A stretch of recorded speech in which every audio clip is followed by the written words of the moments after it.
আসসালামু আলাইকুম এভরিওয়ান। আজকে আপনাদেরকে তৈরি করে দেখাবো চট্টগ্রামের ঐতিহ্যবাহী খাবার দুরুস কুড়া। এই দুরুস কুড়া আমরা যে কোনো অতিথি আপ্যায়নে বা জামাই আপ্যায়নে বাসায় তৈরি করে থাকি।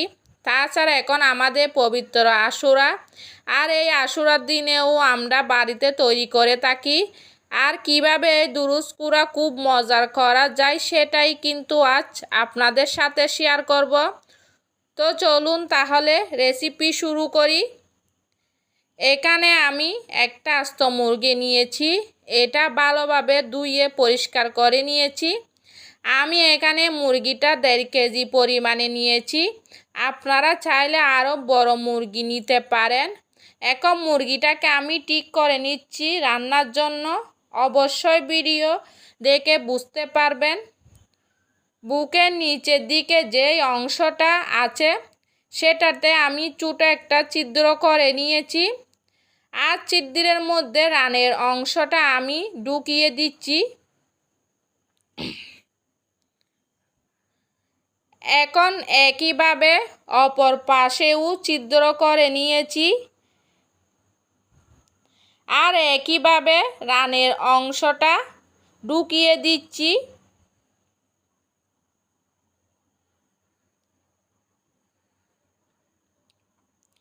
আর মুরগির পাখনার নিচে একটা ছিদ্র করে নিচ্ছি।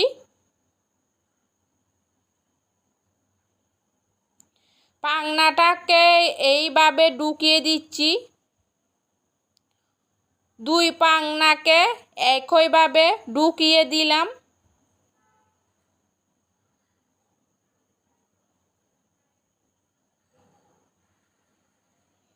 মুরগির গলার টাকে আমি এইভাবে পাশে ঢুকিয়ে দিচ্ছি।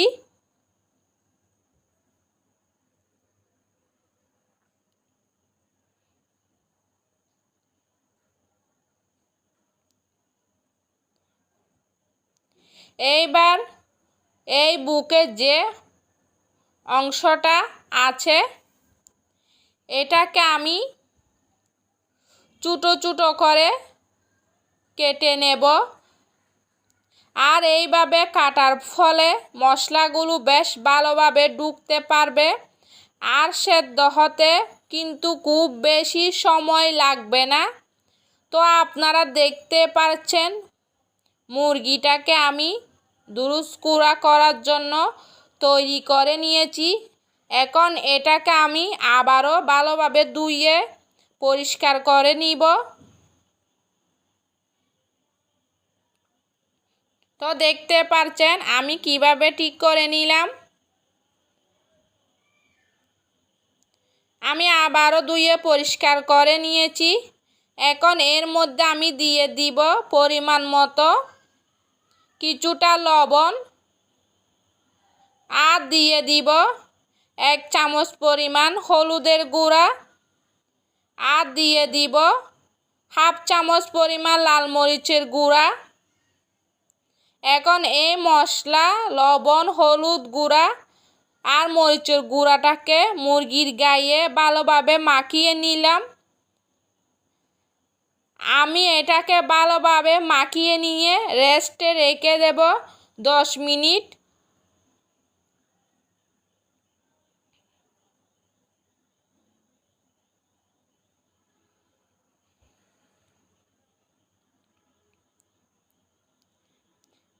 আমার মাখানো হয়ে গিয়েছে। এখন এদিকে আমি চুলায় একটা প্যান বসিয়ে দিয়ে দিচ্ছি সাদা তেল 1 কাপ পরিমাণ।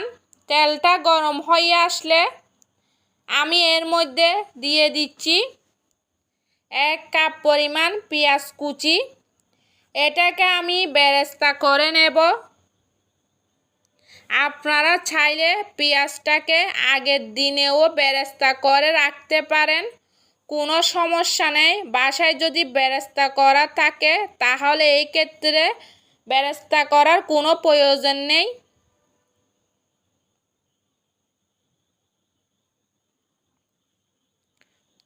তো এখানে কিন্তু পেঁয়াজটা বেরেস্তা হতে শুরু করেছে। আপনারা চাইলে এখানে আধা চা চামচ চিনি দিতে পারেন। এতে কিন্তু বেরেস্তা বেশ মুচমুচে হয়ে থাকবে। তো আমার এখানে বেরেস্তা কিন্তু পুরোপুরি তৈরি হয়ে গিয়েছে। এখন আমি বেরেস্তাগুলো এখান থেকে সম্পূর্ণ তুলে নেব, কারণ তেলের মধ্যে বেরেস্তা থাকলে সেটা কিন্তু পুড়ে গিয়ে দুরুস কুড়ার কালার কিন্তু নষ্ট হয়ে যেতে পারে।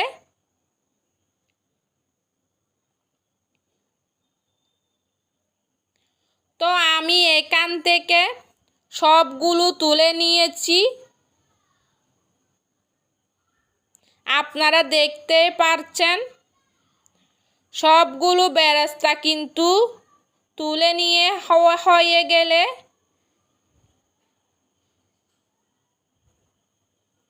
এখন এই তেলের মধ্যে দিয়ে দিচ্ছি মাখিয়ে রাখা মুরগিটা।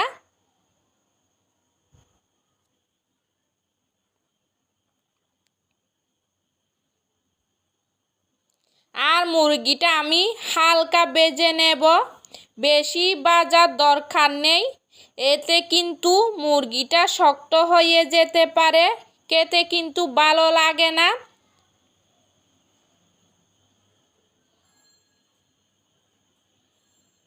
আমি নিচের পাশটা লাল হয়ে গেলে আমি উল্টিয়ে দিচ্ছি।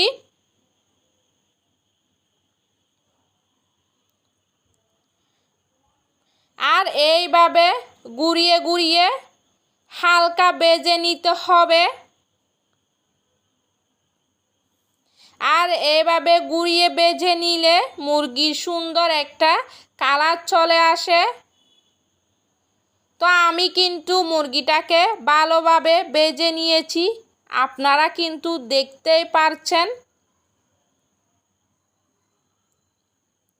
এখন মুরগিটা রেখে আমি এখান থেকে তুলে নিব। আমার ভাজা হয়ে গিয়েছে।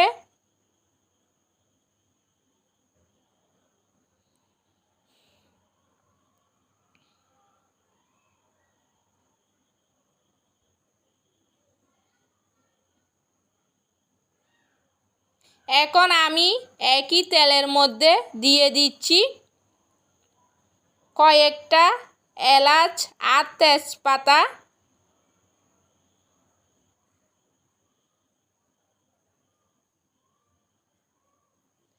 আর দিয়ে দিচ্ছি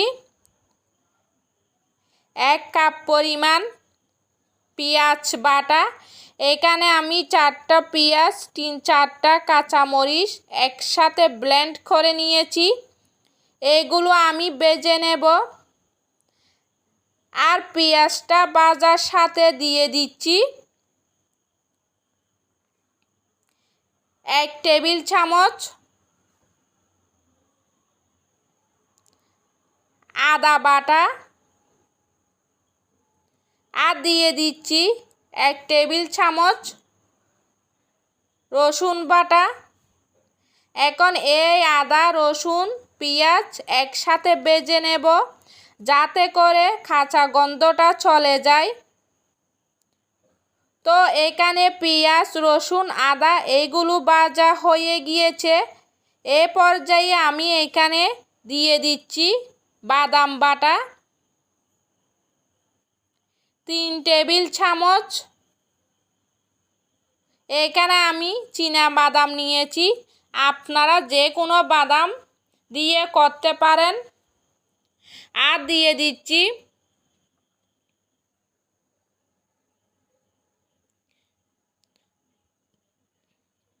সরিষা বাটা 1 টেবিল চামচ। এখন এই বাদাম সরিষা একসাথে কষিয়ে নিব। আর দিয়ে দিলাম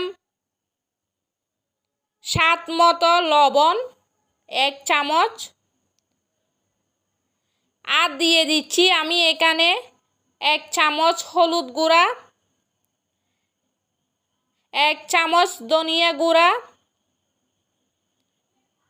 আর 1 চামচ জিরা গুঁড়া। আর দিয়ে দিচ্ছি আধা চামচ পরিমাণ লাল মরিচের গুঁড়া। লাল মরিচের গুঁড়াটা কিন্তু সম্পূর্ণ অপশনাল, আপনারা চাইলে দিয়ে দিবেন, না দিলে কোনো সমস্যা নেই, তবে দিলে কালারটা বেশ দারুণ আসে। এখন মশলাগুলো আমি এখানে বেশ ভালোভাবে কষিয়ে নিব। এখানে মশলাটা কষানো খুবই বেশি প্রয়োজন, কারণ মশলাটা যত বেশি কষাবেন দুরুস কুড়ার টেস্টি কিন্তু তত বেশি মজার আসবে। তো এখন ঢাকনা দিয়ে ডেকে মশলাটা 3 মিনিট ধরে কষিয়ে নিলাম।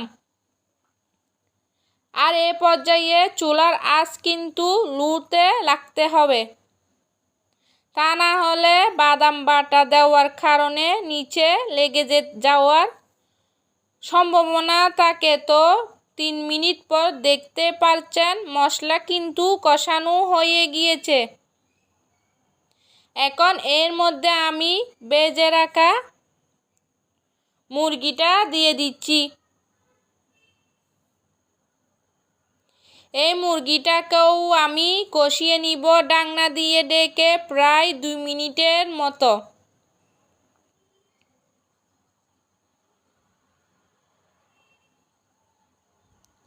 আমি এখন ঢাকনা দিয়ে ডেকে দিচ্ছি।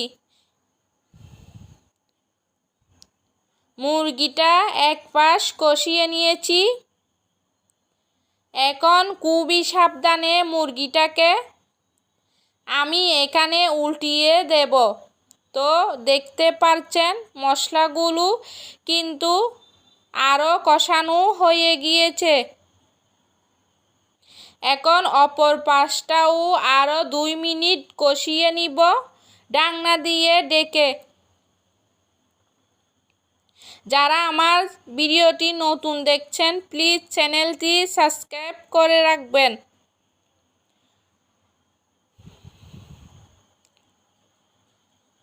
তো প্রায় 4 মিনিট ধরে উল্টিয়ে পাল্টিয়ে আমি মুরগিটাকে কষিয়ে নিয়েছি।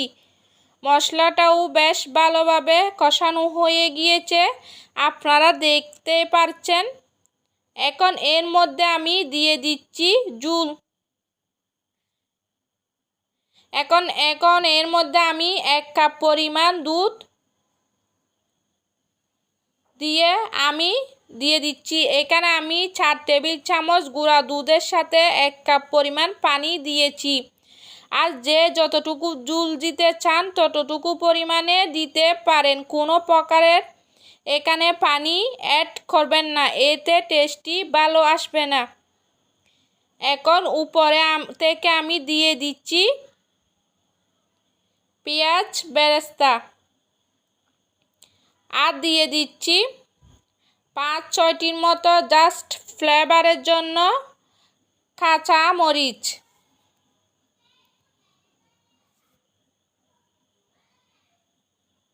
আর শেষে আমি দিয়ে দিচ্ছি 1 টেবিল চামচ ঘি। ঘিটা দেওয়ার চেষ্টা করবেন, এতে সুন্দর একটা ফ্লেভার আসে। এখন ঘিটা দেওয়ার পর আমি সব কিছু মিশিয়ে নিচ্ছি। এখন ঢাকনা দিয়ে মিডিয়াম আছে 5 মিনিট রান্না করে নিচ্ছি।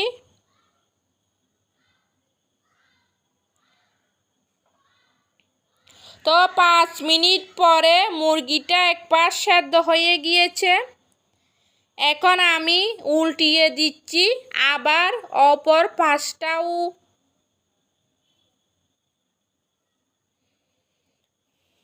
আমি একইভাবে 5 মিনিট সেদ্ধ করে নেব ঢাকনা দিয়ে ঢেকে। তো মুরগিটা খুব বেশি সময় ধরে রান্না করার প্রয়োজন নেই, 5 মিনিট ঢাকনা দিয়ে ঢেকে রান্না করলে হয়ে যাবে। তো ঠিক 5 মিনিট পর মুরগিটা সেদ্ধ হয়ে গিয়েছে। আর মুরগিটা খুব বেশি নাড়াচাড়া করা যাবে না, এতে কিন্তু মুরগিটা ভেঙে যাওয়ার সম্ভাবনা থাকে। তো আমার এখানে দুরুস কুড়া কিন্তু একদম রেডি হয়ে গিয়েছে। 2 মিনিট রেখে আপনাদেরকে পরিবেশন করে দেখাচ্ছি। দেখুন কতটা সুন্দর হয়েছে, মাশাআল্লাহ। খেতে অনেক মজার হয়। তো দেখলেন তো, খুবই কম সময়ে খুবই অল্প উপকরণে দিয়ে দুরুস কুরা আপনারা বাসায় তৈরি করে নিতে পারেন। অনেক বেশি মজার হয়ে থাকে। তো আশা করি আপনাদের কাছে ভিডিওটি ভালো লেগেছে। ভালো লেগে থাকলে চ্যানেলটি সাবস্ক্রাইব করে রাখবেন। সবাই ভালো থাকবেন, সুস্থ থাকবেন। আল্লাহ হাফেজ।